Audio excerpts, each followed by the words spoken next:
Bom dia a todos. Sou Douglas Botelho, secretário de Administração e Planejamento de Rosário Oeste. Hoje nós estamos aqui reunidos para estar participando da audiência pública, para estarmos discutindo sobre a elaboração do plano plurianual do município de Rosário Oeste. Desde já agradeço a participação de todos. Está sem áudio? Está sem áudio? Não, está saindo. E nós estamos hoje aqui com o senhor Martinho, que estará falando sobre esse plano anual. E, assim, desejo que todos possam estar participando, porque é uma discussão que vai trazer benefícios para o nosso município. Então, vamos estar participando dessa audiência. E, no mais, meu muito obrigado.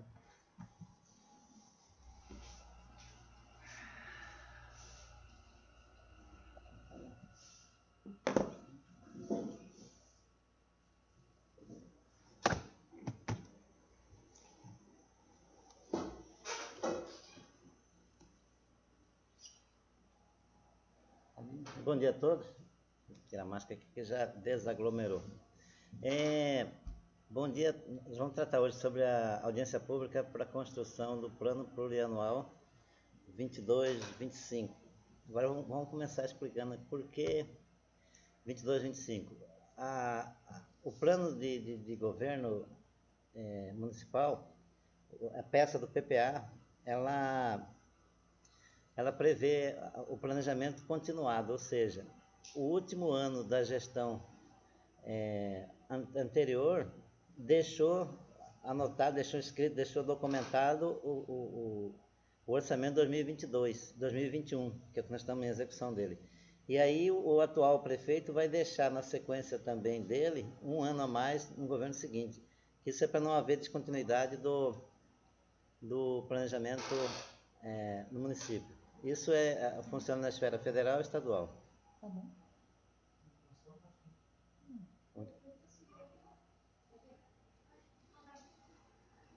Com relação à sequência aqui, a metodologia vai ser a apresentação da sequência nesse índice aqui, conforme esse índice. Então a gente vai ver aqui o conceito, o cronograma da realização das ações de construção, a base legal do PPA, do que ele trata, a série histórica dos números em relação à receita e despesa no período de 4 anos para trás e 4 anos para frente projetados. Só não esperando ali, está muito baixo, pessoal. Tem uma questão técnica que tem que melhorar o som, só um pouquinho aqui, que o pessoal do Bill Gates vem aqui para me auxiliar.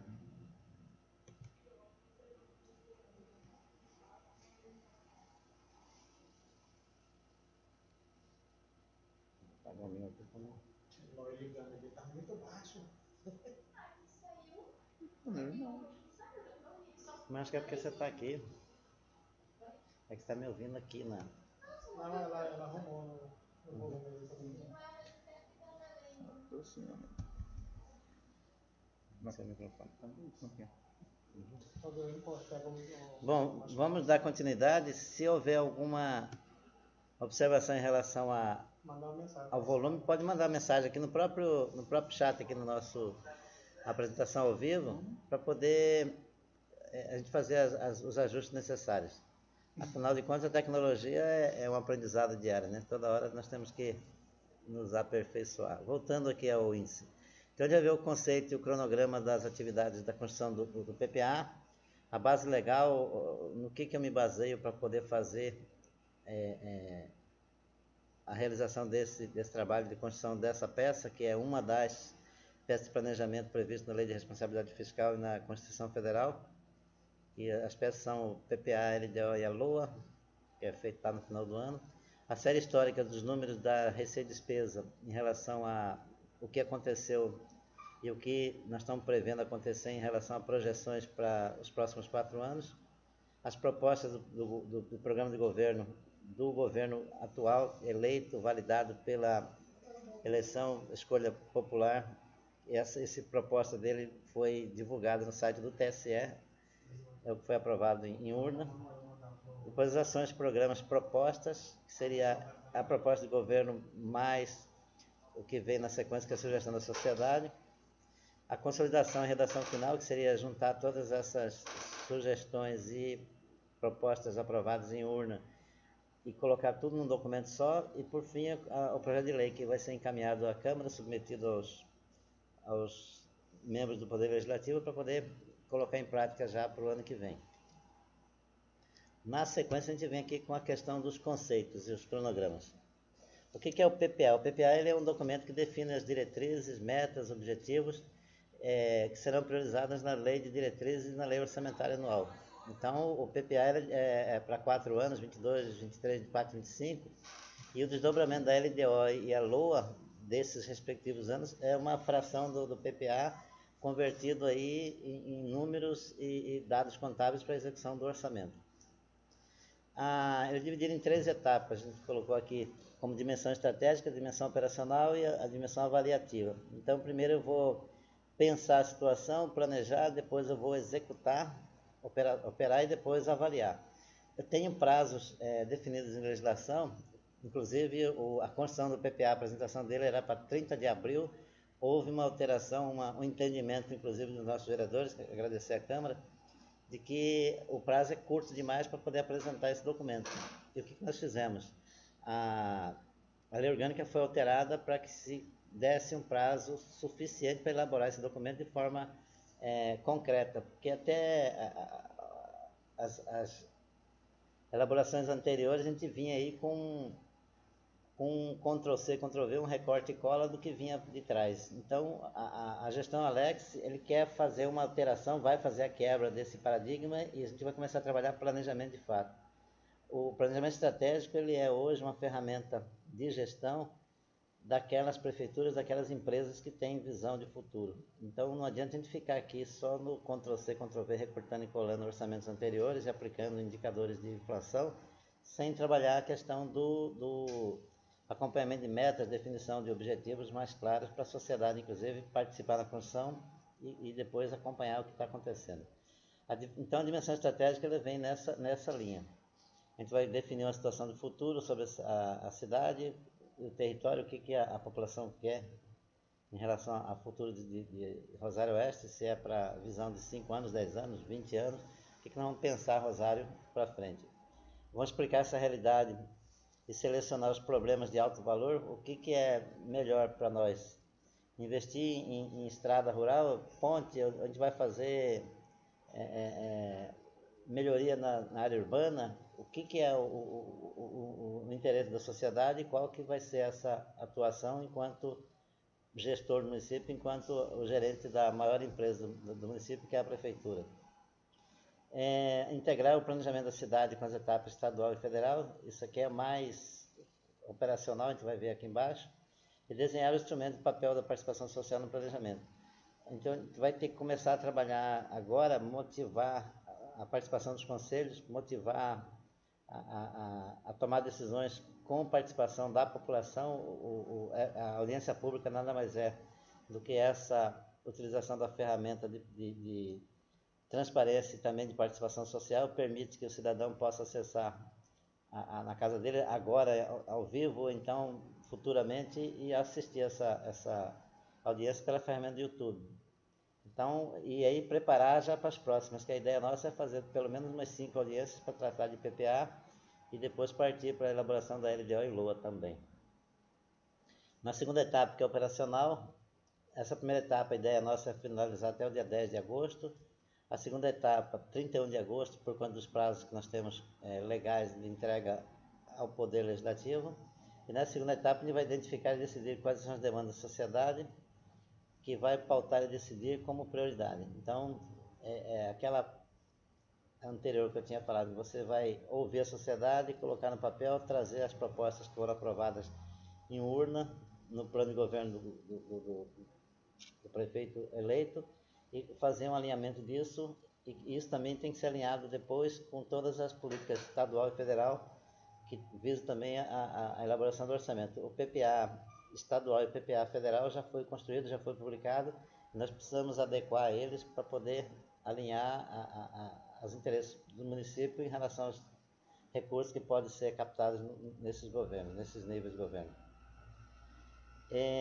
Definir como terceira ponto da segunda etapa quais são as prioridades que saíram do papel, a gente planeja e realiza, precisa ser colocado isso em termos de prazo e metas para poder a diretriz de fato sair do papel e virar ação de fato serem implementadas, e depois preparar a LDO e LOA com base nas decisões tomadas. Então, o PPA nada mais é do que uma diretriz de 4 anos, e a LDO, a Lei de Diretrizes Orçamentárias do ano de 2022, e a LOA do ano 2022 também vão basear na decisão que foi tomada pelo PPA. Então, temos que fazer o alinhamento dessas peças. E a terceira etapa, que é a dimensão avaliativa, que a gente vai entregar junto com o documento de 31 de agosto, só que ele, na verdade, na prática, ele acontece durante os 4 anos, que seria definição de indicadores e avaliação do que está acontecendo etapa por etapa, o monitoramento das ações. E definir também o modelo de gestão do planejamento e execução. Nós fazemos hoje o orçamento tradicional, nós não fazemos planejamento de fato, e a ideia agora é construir, e não é fácil isso, o orçamento participativo e planejamento estratégico, ou seja, eu tenho que sair do fazejamento e partir para uma etapa de elaboração de plano e execução com medição dos indicadores. Como nós vimos lá no índice, eu falei do conceito de cronogramas, agora vamos lá para a base legal, o porquê de eu fazer PPA. Como os senhores sabem, a administração pública ela pauta pela legalidade, e eu preciso ter ferramentas que me defina como eu vou trabalhar, e eu só posso fazer em cima do que está previsto em legislação.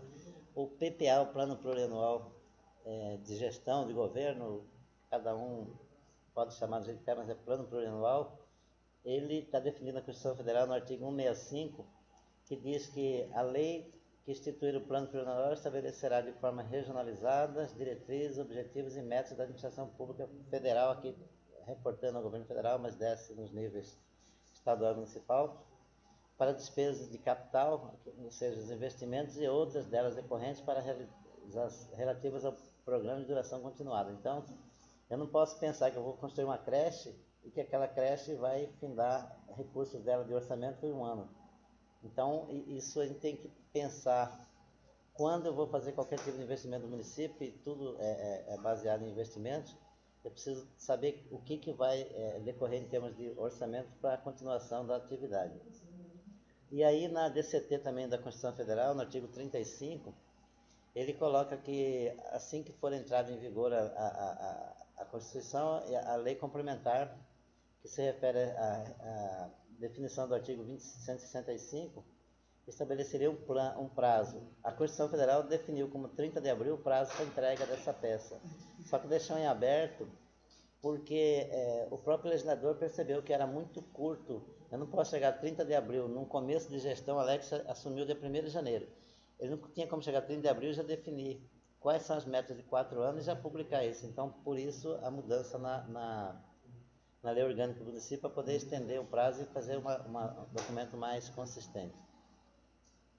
E aí a gente tem essa possibilidade de fazer a apresentação e a Câmara analisar, julgar e entregar de volta, aprovado para a sociedade até 15 de dezembro. Isso é o que está na DCTF. E a lei orgânica nossa também, que reza sobre as ferramentas de planejamento, também definiu dessa forma. Então, nós estamos fundamentados em legislação federal e, por curiosidade, o PPA não está previsto na lei que trata da gestão financeira do país, que é a Lei Complementar 101, a Lei de Responsabilidade Fiscal. Ele foi colocado lá, mas só que houve um veto da presidência na época, em 2000, então o PPA ficou fora. Só que todas as demais ferramentas de planejamento, que a LOA e a LDO, elas fazem citação e se remetem ao PPA. Então, eu preciso ter essa ferramenta, essa peça, para poder elaborar as demais. Está umbilicalmente interligado, né? Eu preciso fazer PPA e fazer bem feito para não gerar monstrengo lá na LDO e depois a LOA ficar impraticável. Vamos aqui à série histórica, que são os números relacionados a... Só um minuto. A receita e despesa do município. Está visível os números aí? Mas eu não sei se a resolução do... Tá, esses quadros aqui, na verdade, são 3 quadros. A torcida organizada aí está falando que não está legível e a gente procurou elaborar aqui de uma forma que ele vai ser publicado, então, a série histórica que eu estou comentando aqui, lá na página do município, pode ser baixada no PDF. Mas eu vou fazer, então, en passant aqui uma leitura para os senhores. É o seguinte: nós temos 3 origens de receita do município, que é a origem da União, Estado e município, que arrecada recursos próprios. A União, hoje, ela participa com um percentual maior do que Estado e município, por óbvio, por conta da distribuição do IPI, do Fundo de Participação e as demais receitas que são da União, mais as transferências de convênios. Em 2018, nós seguimos uma série histórica aqui, 18, 19, 20 e 21. A União participou com 59,3% em termos de receita, contra 30% do Estado e contra 9,87% do município. Então, os senhores verem que em 2018 o município não participou nem com 10% do recurso total no orçamento. A gente deveria estar avançando essa melhoria da receita própria para uns 16%, uma média nacional, porque ela é muito baixa em relação à realidade nacional. Ou seja, o município também precisa fazer a parte dele e não ficar o prefeito só com pires na mão buscando dinheiro de governo federal e estadual, porque nós temos também a possibilidade e a legalidade para fazer toda essa parte de arrecadação municipal também, incrementando a possibilidade de você ter recursos para investimentos. Em 2019, a participação do recurso da União foi de 50,76% contra 38% do Estado e 10,48% do município, ou seja, em relação ao município teve uma melhora significativa em relação à cobrança dos impostos municipais, e isso veio espelhar aqui no IPTU. Nós tivemos 143 mil arrecadados em 2018 contra 679 em 2019. Isso se repetiu em 2020 também, 630 mil. Então, a gente percebe que, da análise dos números, que houve uma melhoria no processo arrecadatório do município. As outras fontes de arrecadação do município são ISSQN e TBI taxas. Elas têm variação, o ITBI sofre variação significativa toda vez que tem movimentação de vendas de terras, principalmente. Em 2020, a gente viu aqui consegue analisar pelos dados extraídos na contabilidade, eu tenho uma arrecadação de 1.649.000 em 2020 do ITBI, ou seja, se eu tenho 190 mil em 2018, 310 em 19, 1.620.000, o que eu posso aferir daqui? Eu tive movimentação de venda de terra de propriedades dentro do município. A leitura básica é essa. Em 2021, como nós estamos trabalhando com um orçamento em execução, eu coloquei todos os dados de orçamento.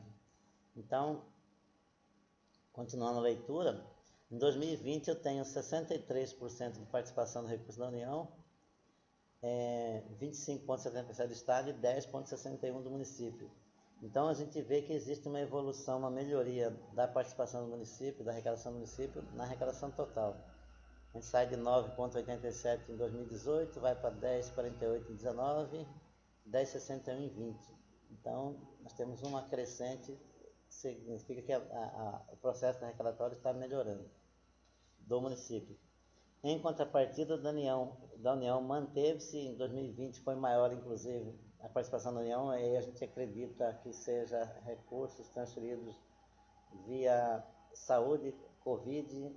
Está muito claro isso, que você sai de uma arrecadação de 2,5 em 2019 para 7,3 em 2020, motivado pela pandemia.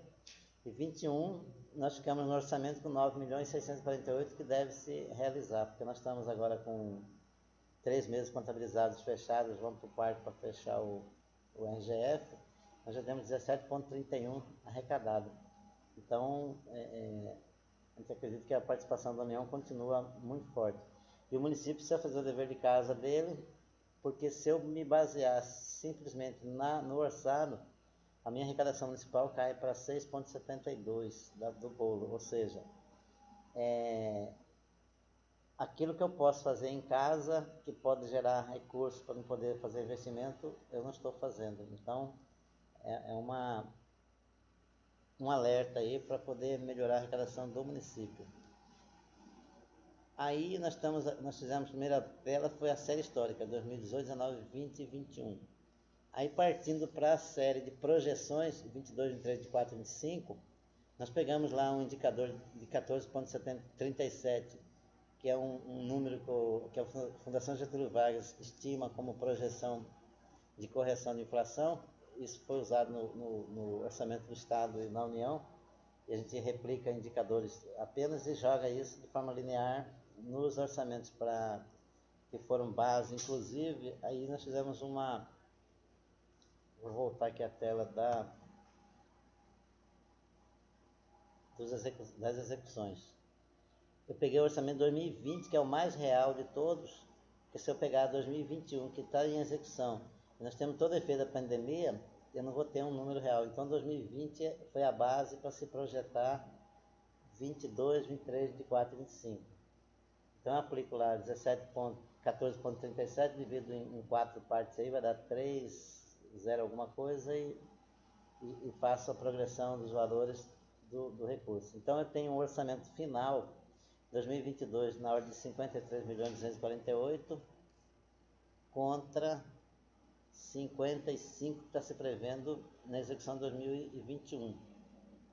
Então a gente tem, eu falo assim, mas teve um decréscimo, sim, é em função de toda a correção dos ajustes. Você vai ver aqui também que se eu pegar comparativo de receita e despesa, também tem diferenças, que são restos apagados que acabam ficando e vão acumulando no exercício. Em relação à projeção de receita, aqui nós estamos sendo muito, muito pé no chão. Não acredito que tenhamos um orçamento tão favorável em relação a 2022. Então, nós estamos fazendo a coisa mais ortodoxa, ficando com 53.248 para 22, 23, 55, 57, 24 e 59, 25. Então, a gente vai chegar em 60 milhões em 25, deixando claro o seguinte: isso aqui é uma peça de planejamento, e o planejamento ele é mutável. À medida que eu vou tendo incremento da arrecadação, obviamente que eu vou fazendo ajustes na peça orçamentária lá na LOA.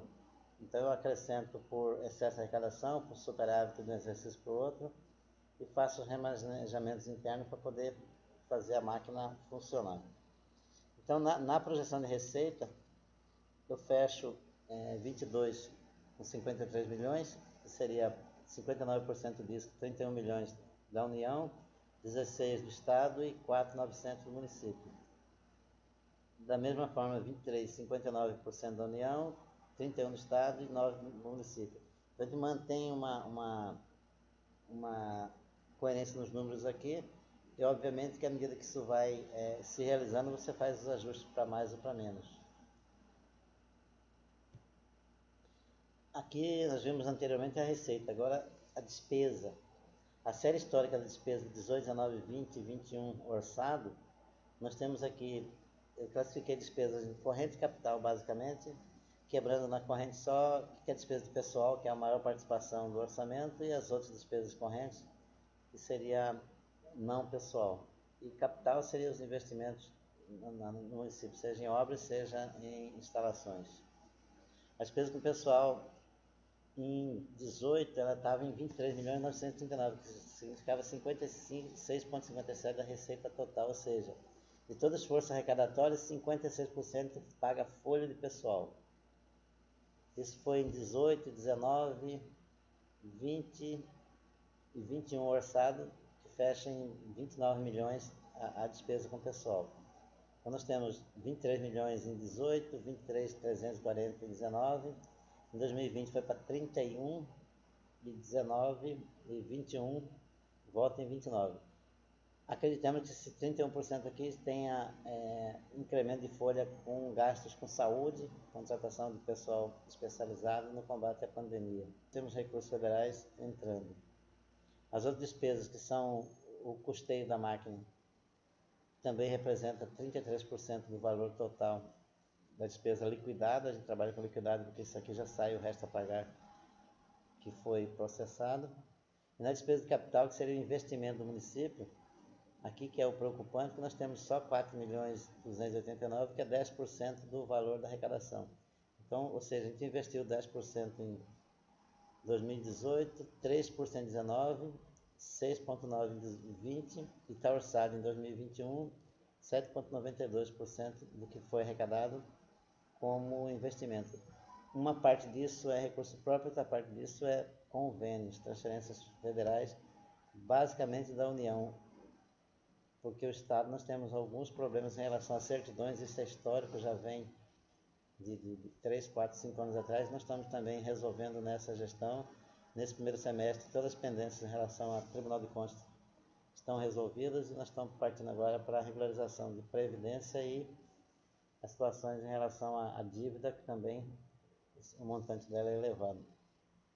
Aí partir para a projeção da série histórica 18, 19, 20 e 21 da despesa. Aí projetamos naquele mesmo indicador para 22, 23, 24 e 25. Eu vou falar aqui só do total. Em cada ano, nós estamos com 50 milhões em 22, 52 em 23, 54 em 24 e 56 em 25. Mantendo o investimento na faixa de 9%, não chega a 10% no investimento. A receita do bolo qual que é aqui? Redução de custo com o pessoal, a máquina, e redução das outras despesas correntes para poder sobrar aqui embaixo no investimento. Não se faz mágica com orçamento, não se faz mágica com arrecadação. Ou você distribui de forma equitativa, correta, ou então você não tem sobra nenhuma para poder fazer investimento. Você fica só no fazejamento da ação aqui de pagamento de folha e cumprimento de programas federais. A divisão da arrecadação aqui tem um gráfico que eu trouxe, que eu tenho aqui 59% da União que põe o dinheiro, 31% Estado e 9,37% receita própria. O que a gente tem que fazer aqui é melhorar a receita própria, chegar isso aqui a 16%, incrementar os recursos de transferências da União e do Estado com convênios. E para fazer convênio tem que ter regularidade fiscal, que nós estamos buscando este ano. Com certeza o Alex consegue o triunfo, né, que nunca na história do município você teve certidão negativa para poder ficar livre dos impedimentos em relação à captação de recursos. Apesar de uma lei federal já ter melhorado essa situação, porque o município com menos de 50 mil habitantes ele está isento de algumas restrições, mas isso ainda é muito incipiente, não acredito que permaneça no Congresso. Agora, no item 4, são as propostas do governo, do programa de governo. Quando a coligação Solidariedade PL ganhou a eleição, ela publicou lá no site do TSE o plano de governo 21-24 da coligação Todos por Rosário Oeste, Solidariedade PL.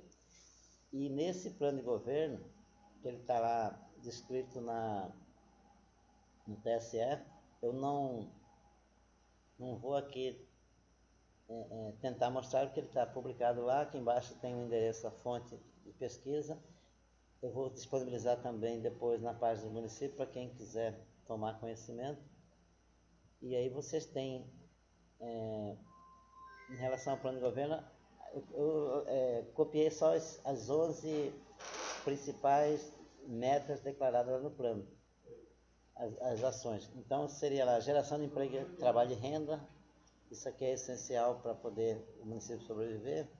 Existem várias ações do plano de governo declaradas para poder se chegar a esse ponto.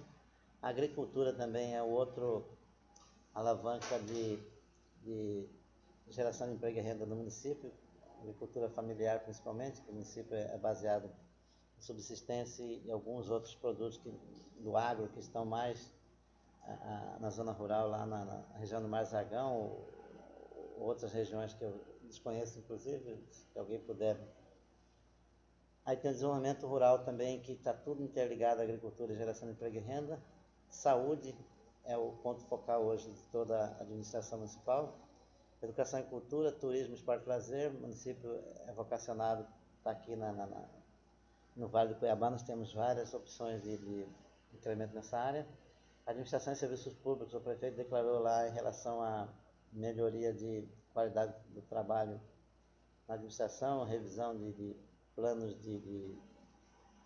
das políticas salariais, então tem algumas coisas declaradas. Política pública para mulheres também existe muito forte essa questão da melhoria dessas ações social em relação a políticas públicas para a mulher.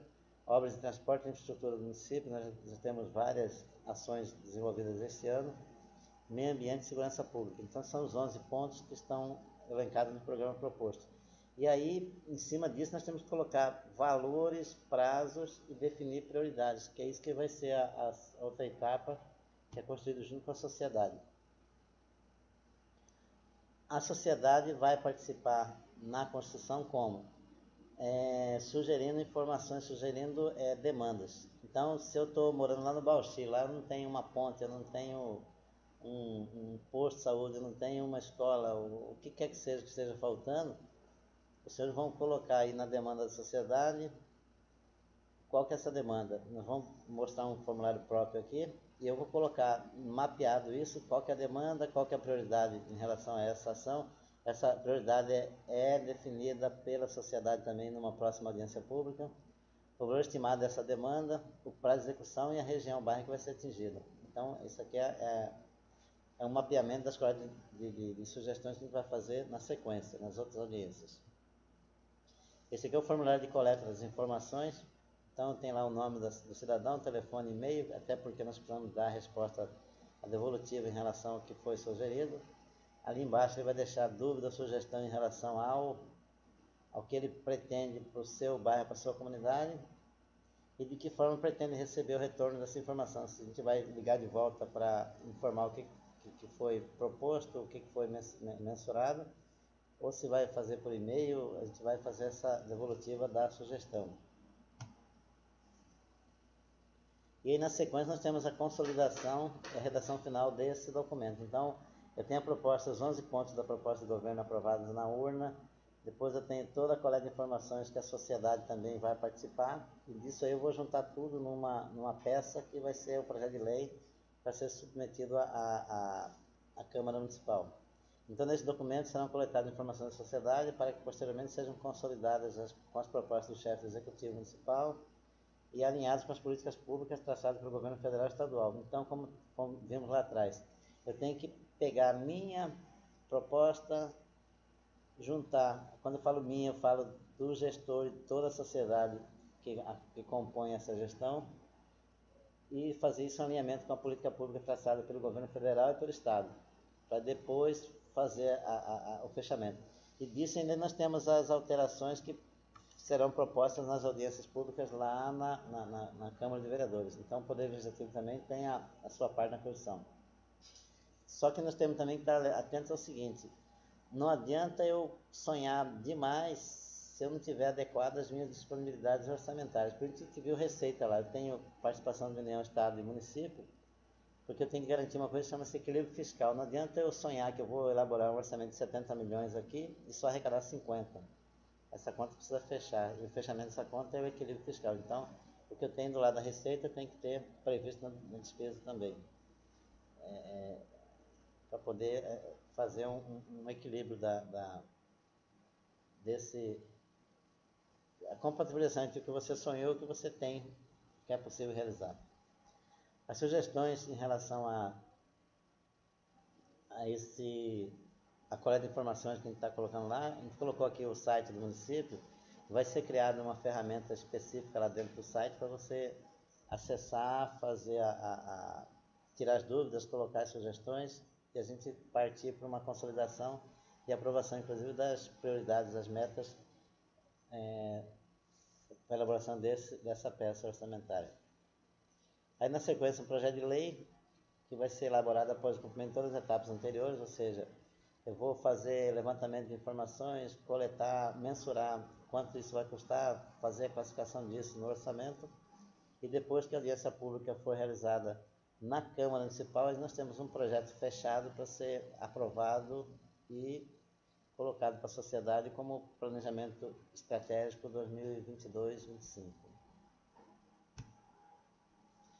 Aí, eu trouxe aqui uma informação, eu acredito que não esteja legível para vocês, infelizmente, mas isso vai para a página, essa apresentação toda vai para a página do município. Então, tem aqui um indicador que chama Indicador de Gestão Fiscal Municipal. Esse documento é gerado pela Tribunal de Contas do Estado de Mato Grosso. Ele é feito por uma Federação da Indústria do Rio de Janeiro, a FIRJAN, que publica em todo o Brasil. A Rosário Oeste, no ranking do Estado de Mato Grosso, em 2011 ele estava em 135 dos 141. Então ele estava lá na rabeira da rabeira, né? Melhorou em 2012, fomos para 130. E isso vem evoluindo em 2013, 14 até 19. Eu vou mostrar para os senhores. 2018, 11, 135, 130 em 2012, 137 em 2013, caiu mais ainda, 137, 128 em 2015, 134 em 2016, 25 em 2017, 30 e 33. Então a gente vê que não consegue sair dos 120 municípios do estado de Mato Grosso, né? Se a gente for partir isso para o nível nacional, nós estamos lá embaixo. O que é isso aqui? É a avaliação da gestão fiscal. É como nós estamos levando a gestão em relação à capacidade de arrecadar e a capacidade de fazer aplicação. A gente tem 5 índices que apuram esse indicador, que são a receita tributária própria. Então nós temos quedas sucessivas. Só em 2017 que tem uma evolução, e agora em 2020 e 2021 também nós devemos ter evolução desse indicador, porque nós já vimos que só no primeiro quadrimestre, agora 2021, nós tivemos um incremento de 500 mil na arrecadação do município. A ideia não é ir com a corda no pescoço do cidadão para poder arrecadar. A ideia é você entregar melhores serviços e cobrar aquilo que é o justo, né? Eu tenho municípios que não têm arrecadação de IPTU nenhuma, porque a gente está ainda preso naquela administração patrimonialista em que todo mundo é amigo de todo mundo e não se paga tributos. Isso tem que mudar. Nós estamos com gestão municipal gerencial, e isso precisa ser entendido pela população. Eu acredito que a gente pode construir esse discurso, essa prática com a continuidade nas nossas conversas, para se saber que eu pago o meu tributo, mas isso aqui é aplicado lá do outro lado. Tem que ter transparência na ação para poder continuar a cobrança. Aí eu estava voltando aos indicadores aqui que compõem o indicador geral. Então tem o índice de gestão da tributária própria, depois tem a participação na despesa com pessoal, que também ela vinha decrescente nos últimos anos, ela sempre aumentando 40 para 38, 40, sempre aumentando o gasto da folha de pagamento de um ano para o outro. Aí tem o índice de liquidez também, que é outro fator que é mensurado nesse indicador aqui. A liquidez é quanto eu ganho, quanto eu gasto e qual é a capacidade que eu tenho para pagar meus compromissos. Quando essa capacidade é negativa, significa que eu estou gastando mais do que eu arrecado. Isso se a gente for levar isso para a vida pessoal, significa o quê? Eu ganho 1.000 por mês e gasto 1.200. Eu tenho um cheque especial que vai pagar essa conta. O poder público não tem cheque especial, então o que acontece? Ou eu dou um calote na praça, ou eu fico com despesas guardadas para ser acertado no ano seguinte. Isso não existe em gestão pública. Nós temos que acertar essa situação. Toda vez que eu tenho indicador de liquidez negativo, significa que eu gastei além e eu tive que usar o orçamento do ano seguinte para poder ajustar. Então eu sempre fico devendo alguma coisa. Em 2018 e 2019 nós tivemos melhoria, em 2019 nós tivemos uma melhoria aqui de 0,95, ou seja, o indicador já foi positivo. Aí nós temos outro indicador também que é crítico, que é o indicador de investimentos. O que é investimento? Quando eu arrecado e pago o custeio, eu sobra alguma coisa. Essa sobrazinha que tem com recurso ao Fundo Tesouro, que eu vou fazer a análise dos investimentos. Como ele é negativo, não tem sobrar dinheiro para investir, então o que acontece? Meu indicador é para baixo, isso puxa meu indicador final também, deixando o município lá na rabeira entre os últimos em classificação de gestão do Estado. E também o custo da dívida. Como a dívida nossa está sendo levantada, inclusive agora está sendo espelhada, ela vinha sempre zerada porque não estava contabilizada. Nós começamos a, entre aspas, né, como diz no Tesouro Nacional, tirar os esqueletos do armário e reconhecer o que tem para poder fazer ajustamentos e obter certidão. Então isso, a Previdência é o nosso calcanhar de Aquiles e algumas ajustes que foram feitos com dívida de ordem previdenciária que nós estamos acertando. E o outro indicador também é o resultado orçamentário, o RPPS, que é a Previdência Municipal. Quando ele é negativo, puxa o índice para baixo. Então, qual que é a nossa meta? E quando eu conversei a primeira fala com o Alex, eu falei para ele assim, nós temos como tirar Rosário de 135 e levar isso lá para o top 50 no mínimo, né? Porque isso se faz como? Mudando prática de gestão. Quando eu implantar planejamento estratégico, trabalhar em cima de indicadores e metas, com certeza o indicador dele que de ranking geral vai cair, isso aí não tem dúvida. Nós podemos chegar no final da gestão Alex, o município entre os 30 primeiros no estado, sem problema nenhum. É só mudar práticas internas de gestão. Na sequência, eu tenho aqui uma reflexão que eu deixei para os senhores.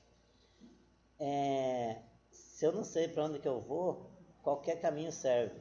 Se eu não tenho planejamento, eu não sei para onde eu vou. O que nós estávamos vendo em termos de prefeitura, eu não estou falando de Rosário Oeste especificamente, mas a grande maioria dos municípios de Mato Grosso, principalmente essa região do Vale do Cuiabá, que é Rosário, Santo Antônio, Barão do Melgaço, os municípios que compõem aqui, Jangada, Corizal, a gente está sem planejamento estratégico e isso leva a fazer planejamento simplesmente fazejamento das ações.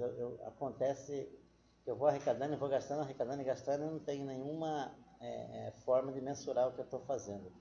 Nós vamos implantar, a partir de 2022, o planejamento estratégico das ações, definindo prioridades, definindo metas, definindo os indicadores, para poder a gestão chegar a um resultado que possa ser lá na frente avaliado em termos de gestão e a gente sair desse indicador de 135 no estado, de 141 municípios, e ficar pelo menos entre os 30 melhores com melhorias para a população. A princípio era essa a nossa fala. Fica o compromisso aqui de numa próxima reunião nós vamos fazer a avaliação dos números, entregar para os senhores na página o formulário de consulta e marcar já uma próxima reunião que vai ser feita pela Secretaria de Governo, a nossa colega Teté, na página do município, uma convocação de uma segunda reunião que deve acontecer nos próximos 10 dias. Por enquanto era isso, muito obrigado. Alguma palavra, Douglas? Tem uma mensagem do pessoal aqui, mas a nossa parte era isso. Obrigado. Tirar a apresentação. Então, pessoal, nós só temos a agradecer aí pela presença dos que nos acompanharam nessa audiência. E como o Martinho já falou, isso aqui é o início da elaboração do PPA.